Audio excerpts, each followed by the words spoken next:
یہ کہانی ہے ایک ایسے گاؤں کی جہاں سورج ڈوبنے کے بعد لوگ اپنے گھروں کے دروازے بند کر لیتے تھے۔ گاؤں کے آخر میں ایک پرانا اور ویران مکان تھا جس کے بارے میں کہا جاتا تھا کہ اس میں ایک ایسا دروازہ ہے جسے کبھی نہیں کھلنا چاہیے۔ بزرگ لوگ کہتے تھے کہ جو اس دروازے کے پیچھے جھانکنے کی کوشش کرتا ہے وہ واپس آتا تو ہے مگر پہلے جیسا انسان نہیں رہتا۔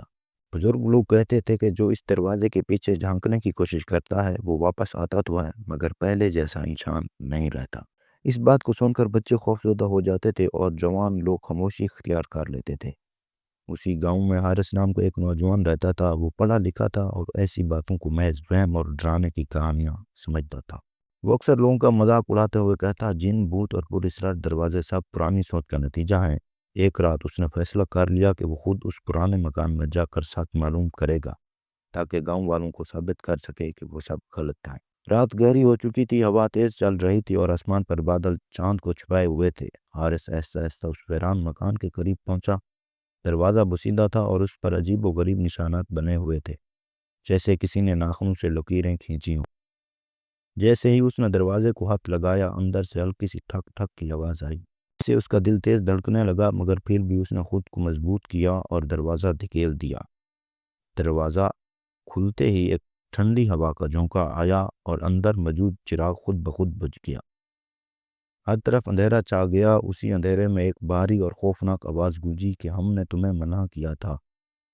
حارث نے گھبرا کر پیچھے مڑ کر دیکھا تو دروازہ بند ہو چکا تھا۔ سامنے ایک سیاہ سایہ کھڑا تھا جس کی آنکھیں سرخ تھیں اور آواز انسانی نہیں لگ رہی تھی۔ وہ سایہ بول کر یہ کہنے لگا کہ یہ دروازہ ان لوگوں کے لیے تھا جو سچ کو برداشت کر سکتے تھے مگر تم نے اسے مذاق سمجھا۔ اچانک دیواروں پر تصویریں نمودار ہونے لگیں۔ وہ سب لوگ سامنے تھے جو کبھی اس دروازے کو کھول چکے تھے۔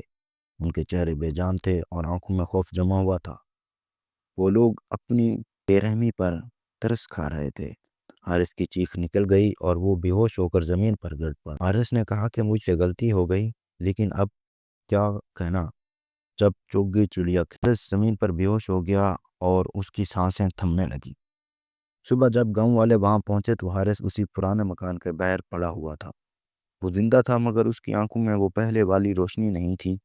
وہ بس ایک ہی جملہ بار بار دہرا رہا تھا کہ ہر راز جاننے کے قابل انسان نہیں ہوتا۔ چند دن بعد وہ خاموشی سے اس دنیا سے رخصت ہو گیا اور وہ دروازہ ایک بار پھر سے ہمیشہ کے لیے بند ہو گیا۔ یہ کہانی ہمیں یہ سبق دیتی ہے کہ ہر منع کی گئی بات فہم نہیں ہوتی۔ غرور اور مذاق انسان کو ایسے راستوں پر لے جاتے ہیں جہاں سے واپسی آسان نہیں ہوتی۔ کچھ حدود انسان کے لیے ہوتی ہیں اور کچھ راز صرف رب کے پاس رہنے چاہیے۔ مزید ایسی نیو ویڈیوز دیکھنے کے لیے ہمارے یوٹیوب چینل کو سبسکرائب کریں تاکہ آنے والی نیو ویڈیوز آپ تک پہنچ سکیں۔ آپ کا شکریہ۔